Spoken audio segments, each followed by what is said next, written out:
Hello guys, welcome to mass Adda. ಈ ದಿನ ವಿಡಿಯೋದಲ್ಲಿ ನಿಮಗೆ ಪ್ಯಾರಾನಾರ್ಮಲ್ ಇನ್ವೆಸ್ಟಿಗೇಟರ್ಸ್ ಪ್ರಕಾರ ದೆವ್ವಗಳ ಬಗ್ಗೆ 10 ಇಂಟ್ರೆಸ್ಟಿಂಗ್ ವಿಚಾರಗಳನ್ನು ಹೇಳುತ್ತೇನೆ. ಸೊ ಈ ವಿಡಿಯೋನ ಎಲ್ಲೂ ಸ್ಕಿಪ್ ಮಾಡದೆ ಕೊನೆಯವರೆಗೂ ತಪ್ಪದೆ ನೋಡಿ. ನಂಬರ್ 1, ಮಧ್ಯರಾತ್ರಿ 2ರಿಂದ 3 ಗಂಟೆಯ ಸಮಯ ತುಂಬ ಮಿಸ್ಟೀರಿಯಸ್ ಆಗಿರುತ್ತದೆ. ಈ ಸಮಯದಲ್ಲಿ ದೆವ್ವ ಭೂತಗಳಿಗೆ ಅಗಾಢವಾದ ಶಕ್ತಿ ಇರುತ್ತದೆ. ಹಾಗಾಗಿ ಈ ಸಮಯದಲ್ಲಿ ದೆವ್ವ ಭೂತಗಳು ಹೆಚ್ಚಾಗಿ ತಿರುಗಾಡುತ್ತವೆ ಅಂತ ನಮಗೆಲ್ಲ ಗೊತ್ತು. ಆದರೆ ಪ್ಯಾರಾನಾರ್ಮಲ್ ಇನ್ವೆಸ್ಟಿಗೇಟರ್ಸ್ ಕ್ಯಾಲ್ಕುಲೇಷನ್ ಪ್ರಕಾರ ಮನುಷ್ಯನ ದೇಹ ಮಧ್ಯರಾತ್ರಿ 2ರಿಂದ 3 ಗಂಟೆ ಸಮಯದಲ್ಲಿ ವೀಕ್ ಆಗಿರುತ್ತದೆ. ಸೊ ವೀಕ್ ಆಗಿರುವ ದೇಹವನ್ನು ದೆವ್ವಗಳು ಬೇಗ ವಶಪಡಿಸಿಕೊಡುತ್ತವೆ. ಮತ್ತೆ ಈ ಸಮಯದಲ್ಲೇ ತುಂಬ ಜನ ನಗುವುದು, ಅಳುವುದು ಆ್ಯಂಡ್ ಮಾತನಾಡುವುದು ಮಾಡುತ್ತಾರೆ. ಇದರ ಅರ್ಥ ಏನೆಂದರೆ ದೆವ್ವ ಎಂಬುದು ನಿಮ್ಮ ಮುಂದೆ ಹೇಗಿದ್ದು ನಿಮ್ಮನ್ನು ನೋಡುತ್ತಾ ಇರುತ್ತದೆ ಎಂದರ್ಥ. ನಂಬರ್ 2, ಪ್ಯಾರಾನಾರ್ಮಲ್ ಇನ್ವೆಸ್ಟಿಗೇಟರ್ಸ್ ಪ್ರಕಾರ ನಾವು ನಿದ್ದೆ ಮಾಡುವ ಸಮಯದಲ್ಲಿ ಯಾರಾದರೂ ಸರಿಯಾಗಿ ಕಾಣಿಸುತ್ತಿಲ್ಲ ಎಂದರೆ ಅಥವಾ ಕನಸಿನಲ್ಲಿ ಯಾವುದಾದರೂ ಸಮಸ್ಯೆಯಲ್ಲಿದ್ದರೆ ಅದಕ್ಕೆ ಅರ್ಥ ನಮ್ಮ ಪಕ್ಕದಲ್ಲಿಯೇ ಒಂದು ಆತ್ಮ ಕುಳಿತು ನೋಡುತ್ತಾ ಇದೆ ಎಂದರ್ಥ. ಮತ್ತು ಈ ಪ್ಯಾರಾನಾರ್ಮಲ್ ಇನ್ವೆಸ್ಟಿಗೇಟರ್ಸ್ ಇನ್ನಷ್ಟು ಇಂಟ್ರೆಸ್ಟಿಂಗ್ ಆಗಿ ಹೇಳುತ್ತಾರೆ. ಏನೆಂದರೆ ಆತ್ಮಗಳು ನಮ್ಮ ಬ್ರೈನನ್ನು ನೋಡುತ್ತದೆ ಹಾಗೂ ನಮಗೆ ಫ್ಯೂಚರ್ನಲ್ಲಿ ಬರುವ ಪ್ರಾಬ್ಲಮ್ಗಳನ್ನು ಕನಸಿನ ರೂಪದಲ್ಲಿ ತೋರಿಸುತ್ತವೆ ಎಂದು ಹೇಳುತ್ತಾರೆ. ನಂಬರ್ 3, ನಾವು ದೆವ್ವಗಳನ್ನು ನೋಡಲಾಗದೇ ಇರಬಹುದು, ಆದರೆ ಅವುಗಳ ಪ್ರೆಸೆನ್ಸನ್ನು ನಾವು ಗುರುತಿಸಬಹುದು.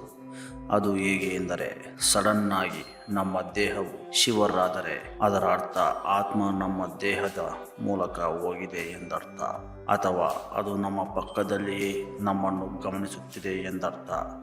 ಅಷ್ಟೇ ಅಲ್ಲ, ಕೆಲವು ಸಲ ವಾತಾವರಣದಲ್ಲಿ ಬದಲಾವಣೆ ಆಗುತ್ತಾ ಇರುತ್ತದೆ.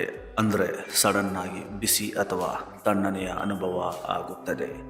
ಆಗ ದೆವ್ವ ನಮ್ಮ ಪಕ್ಕದಲ್ಲಿಯೇ ಇರುತ್ತದೆ ಎಂದರ್ಥ. ನಂಬರ್ 4, ಚಿಕ್ಕ ಮಕ್ಕಳು ದೆವ್ವಗಳನ್ನು, ಆತ್ಮಗಳನ್ನು ನೋಡಬಲ್ಲರು, ಮಾತನಾಡಬಲ್ಲರು. ಹೇಗೆಂದರೆ ಚಿಕ್ಕಂದಿನಲ್ಲಿ ನಮಗೆ ಅದೃಶ್ಯ ಶಕ್ತಿಗಳನ್ನು ನೋಡುವ ಎಬಿಲಿಟಿ ಇರುತ್ತದೆ. ನಾವು ಬೆಳೆದ ನಂತರ ಈ ಎಬಿಲಿಟಿ ಕಡಿಮೆ ಆಗಿಬಿಡುತ್ತದೆ. ಅದಕ್ಕೆ ಚಿಕ್ಕ ಮಕ್ಕಳು ಆತ್ಮಗಳನ್ನು ನೋಡಬಲ್ಲರು. ಹಾಗಾಗಿ ಚಿಕ್ಕ ಮಕ್ಕಳು ಹೆಚ್ಚಾಗಿ ಇಮ್ಯಾಜಿನರಿ ಲೈಫ್ ಅಲ್ಲಿ ಇರುತ್ತಾರೆ. ಅದಕ್ಕೆ ಮಕ್ಕಳಿಗೆ sleeping disorder and sleep walk ಸಮಸ್ಯೆ ಇರುತ್ತದೆ. ನೀವು ಗಮನಿಸಿದರೆ ಮಕ್ಕಳು ಹೆಚ್ಚಾಗಿ ಕತ್ತಲನ್ನು ನೋಡುತ್ತಾ ಇರುತ್ತಾರೆ. ಹಾಗಾಗಿ ಚಿಕ್ಕ ಮಕ್ಕಳನ್ನು ಈ ಆತ್ಮಗಳು ಬೇಗ ಆವರಿಸುತ್ತವೆ ಹಾಗೂ ಈ ದೆವ್ವಗಳು ಅವರ ಇಮ್ಯಾಜಿನರಿ ಫ್ರೆಂಡ್ಸ್ ಆಗಿ ಇದ್ದು ಅವರ ಜೊತೆ ಮಾತನಾಡುತ್ತಿರುತ್ತಾರೆ. ನಂಬರ್ 5, ನಾವೆಲ್ಲ ಅಂದುಕೊಳ್ಳುತ್ತೇವೆ ದೆವ್ವಗಳು ಸ್ಮಶಾನದಲ್ಲೇ ಹೆಚ್ಚಾಗಿ ಇರುತ್ತವೆ ಎಂದು. ಅಲ್ಲಿ ಹೋದರೆ ದೆವ್ವಗಳು ನಮ್ಮನ್ನು ಕಾಡುತ್ತವೆ ಎಂದು. ಆದರೆ ಅದು ನಿಜವಲ್ಲ. ನಿಜವಾಗಿ ದೆವ್ವಗಳು ಸ್ಮಶಾನದಲ್ಲಿ ಇರುವುದಿಲ್ಲ. ನಮ್ಮ ಜೊತೆಯಲ್ಲೇ ನಮ್ಮ ಸುತ್ತ ತಿರುಗಾಡುತ್ತಾ ಇರುತ್ತವೆ.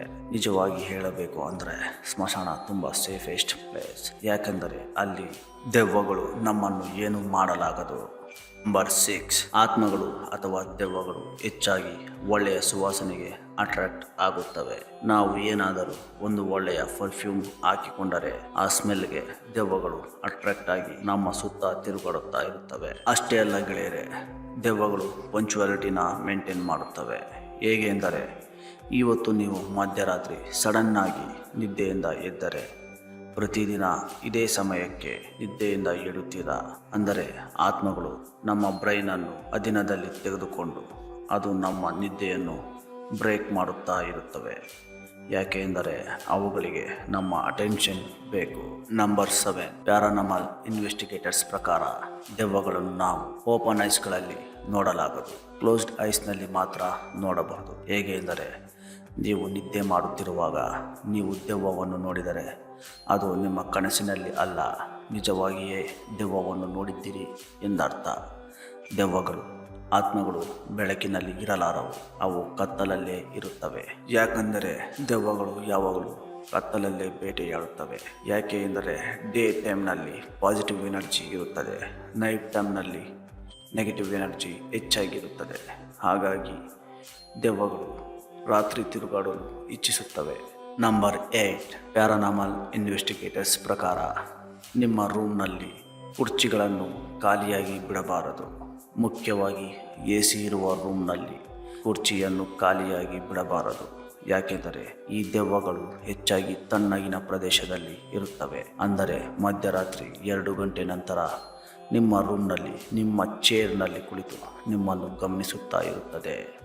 ನಂಬರ್ 9, ನಿಮ್ಮ ರೂಮ್ನಲ್ಲಿ ಏನಾದರೂ ಸುಡುತ್ತಿರುವ ವಾಸನೆ ಬಂದರೆ ನಿಮ್ಮನ್ನು ತುಂಬ ದೆವ್ವಗಳು ಸುತ್ತುವರಿದಿವೆ ಎಂದರ್ಥ. ಅಥವಾ ಕೊಳೆತ ಮಾಂಸದ ವಾಸನೆ ಬಂದರೆ ನಿಮ್ಮ ಮನೆಯಲ್ಲಿ ಪ್ರೇತಾತ್ಮ ಇದೆ ಎಂದರ್ಥ.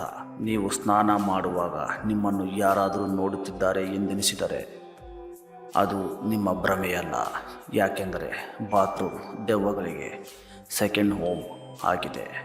ನಂಬರ್ 10, ನಿಮಗೇನಾದರೂ ಮಧ್ಯರಾತ್ರಿ ಕಾಲಿಂಗ್ ಬೆಲ್ ಹೊಡೆದ ಅಥವಾ ಡೋರ್ ಹೊಡೆದ ಸೌಂಡ್ ಬಂದಾಗ ನೀವು ಹೋಗಿ ನೋಡಲು ಅಲ್ಲಿ ಯಾರೂ ಇಲ್ಲವೆಂದರೆ ತಕ್ಷಣ ನಿಮ್ಮ ಬಾಗಿಲನ್ನು ಮುಚ್ಚಿಬಿಡಿ. ಮತ್ತೆ ಆ ಸೌಂಡ್ ಬಂದರೆ ಬಾಗಿಲು ತೆಗೆಯಬೇಡಿ.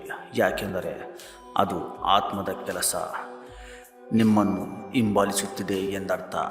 ಸೊ ಫ್ರೆಂಡ್ಸ್, ನೋಡಿದ್ರಲ್ಲ, ಪ್ಯಾರಾನಾರ್ಮಲ್ ಇನ್ವೆಸ್ಟಿಗೇಟರ್ಸ್ ಅನುಭವದ ಪ್ರಕಾರ ದೆವ್ವಗಳ ಬಗ್ಗೆ ಹೇಳಿದ 10 ವಿಷಯಗಳು. ಸೊ ಈ ವಿಡಿಯೋ ನಿಮಗೆ ಇಷ್ಟವಾಗಿದೆ ಎಂದು ಭಾವಿಸುತ್ತೇನೆ. ಹಾಗಾದರೆ ತಪ್ಪದೆ ನಮ್ಮ ಚಾನಲನ್ನು ಲೈಕ್ ಮಾಡಿ, ಶೇರ್ ಮಾಡಿ, ಸಬ್ಸ್ಕ್ರೈಬ್ ಮಾಡಿ, ಪಕ್ಕದಲ್ಲಿ ಕಾಣೋ ಬೆಲ್ ಐಕಾನನ್ನು ಪ್ರೆಸ್ ಮಾಡಿ. ಧನ್ಯವಾದಗಳು.